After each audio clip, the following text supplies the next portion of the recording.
करेंगे और वहां से शुरू होकर ये हरदोई, सीतापुर, लखीमपुरी, बदायूं, उसके बाद पीलीभीत, मुरादाबाद, रामपुर होते हुए मुजफ्फरनगर, सानपुर, शामली से हापुड़, बागपत, गाजियाबाद, नोएडा से फिर आपके अलीगढ़, बुलंदशहर से आगरा पहुंचते हुए ऐसे हम लोग बुंदेलखंड से फिर पूर्वांचल और पूर्वांचल से फिर वापस लखनऊ जाने में सफल हो सकते हैं। तो अब दूसरा टारगेट था एकजुट करने पे, हम एकजुट करके आएंगे। 1-1.5 साल में हम इस बौद्ध समाज को एकजुट कर लेंगे।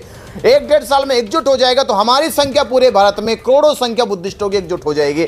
अब हम कोई भी सरकार से घुटनों के बल बैठाकर अपनी मांगे मंगवा सकते हैं। ये बीटी एक्ट रद्द होगा, क्योंकि हम जिस गति से चल रही है, जिस गति से ये संदेश आपके माध्यम से फैल रहा है, मुझे लगता है निश्चित ही हम जल्द से जल्द 2030 से पहले ही, या कह सकते 2029 के इलेक्शन से पहले में बोध गया के अंदर बुद्धिस्ट कंट्रियों को इनवाइट कर सकते हैं। एक ही साथ देश के 56 देश चलकर बोध गया जाएंगे। या तो देश का प्रधानमंत्री मीटिंग कर सकता है या देश के बुद्धिस्ट बैठ के मीटिंग कर सकते हैं।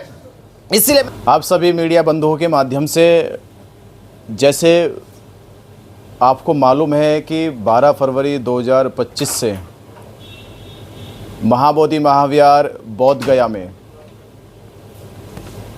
बिहार सरकार से एक मांग लगातार 135 सालों से उठ रही है कि महाबोधि महाविहार बोध गया का जो विहार है वो बौद्ध समाज को सौंप दिया जाए। जिस आंदोलन के तहत 12 फरवरी 2025 से ये मांग बड़े ही जोर शोर से पूरे देश भर में उठाई गई।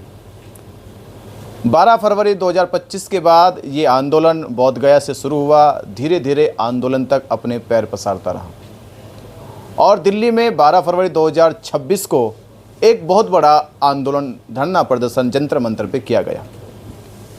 इस प्रदर्शन में केवल दिल्ली या उत्तर प्रदेश नहीं बल्कि महाराष्ट्र, कर्नाटक और उत्तर प्रदेश के तमाम राज्यों से लोग पहुंचे थे। ये लड़ाई लगातार अभी जारी है जब तक हम लोग बिहार सरकार हमारी बात नहीं मान लेती है। बिहार सरकार बुद्धिस्टों की ये मांग कि बीटी एक्ट 1949 को रद्द ना कर दिया जाए और पूर्णतः पूरा प्रबंधन महाबोधि महाविहार का पूरा प्रबंधन कमेटी बौद्धों की ना हो जाए।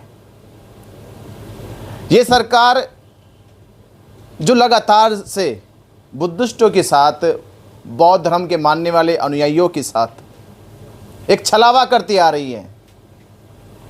तब तो सरकार नीतीश कुमार की थी, अब सरकार वहां पर भाजपा की है और भाजपा के मुख्यमंत्री सम्राट चौधरी। वैसे तो सम्राट चौधरी ने अपने सार्वजनिक मंचों से भी कहा है कि वह मुख्यमंत्री बनने के बाद महाबोधि महाविहार मुक्त करेंगे और बीटी एक्ट जैसे कानून को रद्द करेंगे। सम्राट चौधरी अब मुख्यमंत्री बन चुके हैं और उन्होंने जिस तरह से सम्राट चौधरी शाक्य वंश, कुशवाहा वंश या यूँ कहे कि भगवान बुद्ध के वंश से उन्होंने कई बार नाता जोड़ा है। अब उनकी अपनी एक सामाजिक पृष्ठभूमि बन जाती है कि जिस महाबोधि महाविहार की नींव सम्राट अशोक ने रखी थी, उधर भी सम्राट थे और इधर भी सम्राट चौधरी है। तो सम्राट अशोक ने नींव रखी तो सम्राट चौधरी ये बीटी एक्ट जैसे कानून को रद्द करके महाबोधि महाविहार का पूरा प्रबंधन बौद्धों को सौंप दे, क्योंकि सम्राट अशोक ने भी ये महाविहार बौद्धों के लिए बनाया, भगवान बुद्ध की शिक्षा के लिए बनाया। पूरे विश्व में भगवान बुद्ध की शिक्षा कैसे फैले, प्रचार प्रसार हो, उसके लिए बनाया गया। पर आज बिहार के मुख्यमंत्री सम्राट चौधरी सम्राट अशोक के ही वंशज है, उन्हीं का खून उनकी रगों में है।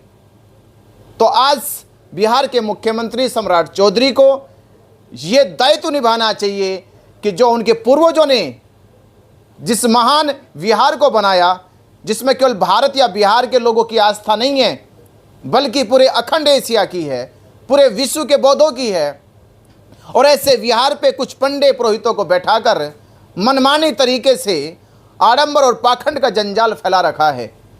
ऐसे जंजाल को काटकर महाबोधि महाविहार को पूर्णतः बौद्धों को सौंप दिया जाए।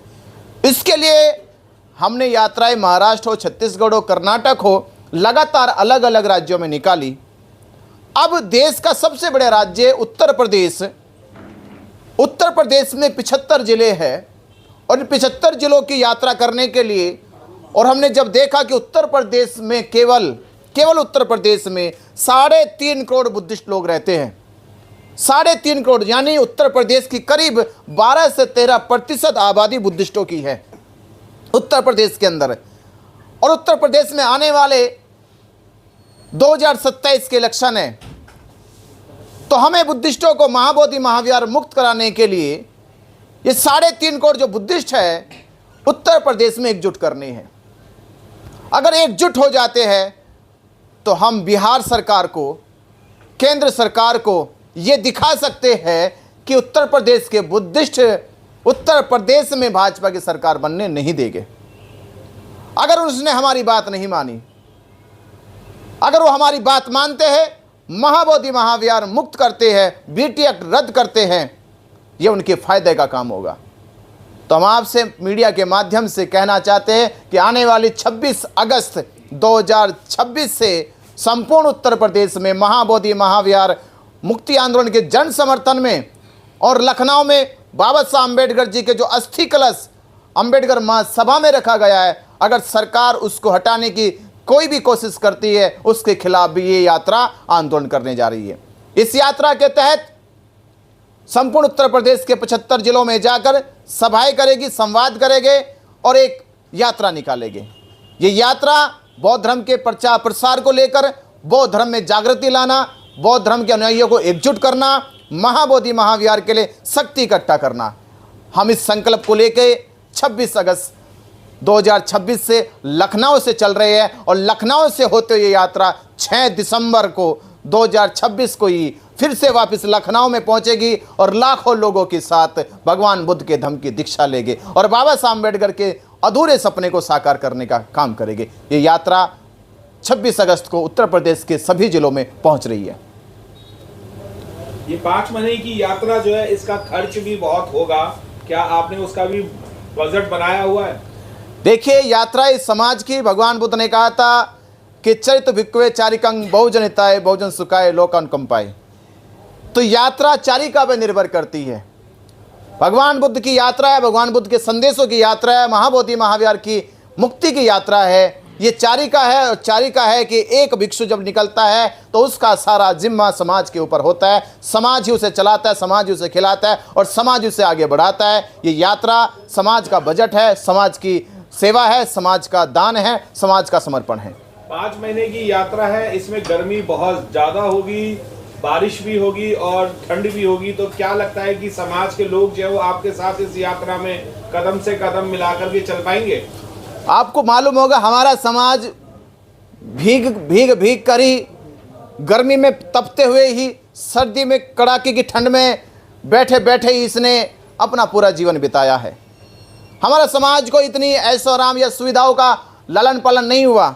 समाज इसी पर्यावरण के साथ रहा है, समाज इसी व्यवस्था के साथ रहा है। इसने गर्मी भी देखी है, सर्दी भी देखी है, बरसात भी देखी है और गांव नुकड़ों पे रहने वाले हम लोग हैं, तो बरसात भी हमारी है, सर्दी भी हमारी है, गर्मी भी हमारी है।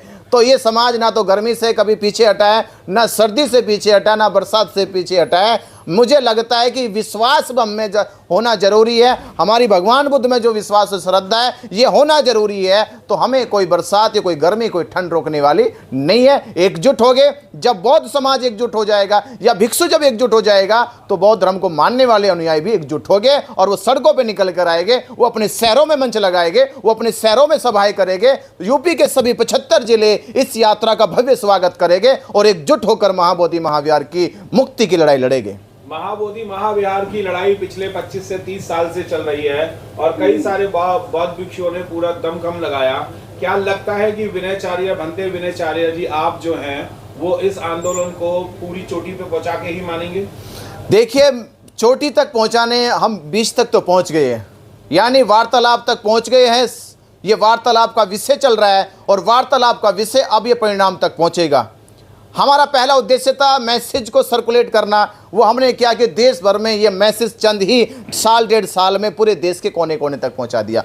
जब हम मैसेज पहुंचाने में सफल हो सकते हैं, तो अब दूसरा टारगेट था एकजुट करने पे। हम एकजुट करके आएंगे, 1-1.5 साल में हम इस बौद्ध समाज को एकजुट कर लेंगे। 1-1.5 साल में एकजुट हो जाएगा तो हमारी संख्या पूरे भारत में करोड़ों संख्या बुद्धिस्टों की एकजुट हो जाएगी। अब हम कोई भी सरकार से घुटनों के बल बैठाकर अपनी मांगे मंगवा सकते हैं। ये बीटी एक्ट रद्द होगा, क्योंकि हम जिस गति से चल रही है, जिस गति से ये संदेश आपके माध्यम से फैल रहा है, मुझे लगता है निश्चित ही हम जल्द से जल्द 2030 से पहले ही, या कह सकते 2029 के इलेक्शन से पहले इसमें सफल जरूर हो जाएंगे। बंदे जी, ये यात्रा जो है वो आपकी बौद्ध भिक्षुओं के साथ रहेगी या उपासक गणों के साथ रहेगी या दोनों के साथ रहेगी? दोनों रहेंगे। इसमें बौद्ध भिक्षु भी रहेंगे, सम्मानित वरिष्ठ भिक्षु लोग भी रहेंगे और वरिष्ठ उपासक लोग भी रहेंगे। दोनों को मिलाकर बौद्ध भिक्षुओं की टीम भी है और उपासकों की टीम भी है, और तमाम उन सामाजिक कार्यकर्ताओं की टीम भी है जो आपके कैमरे के सामने आपको दिख रहे हैं। मंजीत भाई बैठे हैं, हमारे मनोज भारती जी बैठे, जो बिहार से चल के आ रहे हैं, और इनके ही फिर नेतृत्व में जो है बिहार में हम लोग बहुत बड़ा आंदोलन यात्रा के बाद करने जा रहे हैं। हमारे बीच में विजय आजाद जी बैठे, बनते अनुकीर्ति जी बैठे, और तमाम वो सभी संगठन जो इसमें अपना समर्थन दे रहे हैं, अलग अलग जिलों से, राज्यों से, वो सब मिलकर इस यात्रा का सहयोग करेंगे, सहभाग करेंगे। संगठन तो आपका सहयोग कर रहे हैं, क्या राजनीतिक पार्टी का भी किसी का सहयोग है आपकी तरफ? उससे हमें अभी कोई उम्मीद नहीं है। राजनीतिक संगठन से नहीं, बल्कि हम सामाजिक संगठन, अपने धार्मिक संगठन, समाज को एकजुट कर ले। राजनीति तो हमारे पास चलकर खुद आएगी। क्या लगता है बंदे जी, अगर ये आप हिंदू मंदिर के लिए लड़ाई लड़ते तो आपकी लड़ाई संपूर्ण हो गई होती अब तक? फिर तो हम प्रधानमंत्री बन जाते। भाई मुख्यमंत्री तो बन ही जाते जब आदित्यनाथ योगी बन सकते हैं। अगर हम हिंदू की लड़ाई लड़ते हैं तो निश्चित है कि मुख्यमंत्री तो बन ही जाते किसी राज्य के। पर ये हिंदू की लड़ाई का मतलब ये जमीर नहीं है, ये जमीर की लड़ाई है, जमीर बेचने की लड़ाई नहीं है। तो ये व्यवस्था परिवर्तन की लड़ाई है, ये भगवान बुद्ध की शिक्षाओं की लड़ाई है। इसलिए यहाँ हिंदुओं से कोई मतलब नहीं, हिंदुओं को भले वो कुछ भी दे दे, पर ये लड़ाई जमीन की लड़ाई है, ये व्यवस्था की लड़ाई है, ये भगवान बुद्ध के 2500 वर्ष पुराने महाबोधि महावीर की मुक्ति की लड़ाई है। लास्ट क्वेश्चन ये है कि आपका रूट मैप क्या रहेगा इसमें? हमारा रूट मैप रहेगा 26 अगस्त से हम लोग ये यात्रा लखनऊ से शुरू करेंगे, और वहां से शुरू होकर ये हरदोई, सीतापुर, लखीमपुरी, बदायूं, उसके बाद पीलीभीत, मुरादाबाद, रामपुर होते हुए मुजफ्फरनगर, सहारनपुर, शामली से हापुड़, बागपत, गाजियाबाद, नोएडा से फिर आपके अलीगढ़, बुलंदशहर से आगरा पहुंचते हुए ऐसे हम लोग बुंदेलखंड से फिर पूर्वांचल, और पूर्वांचल से फिर वापस लखनऊ पहुंच जाएंगे।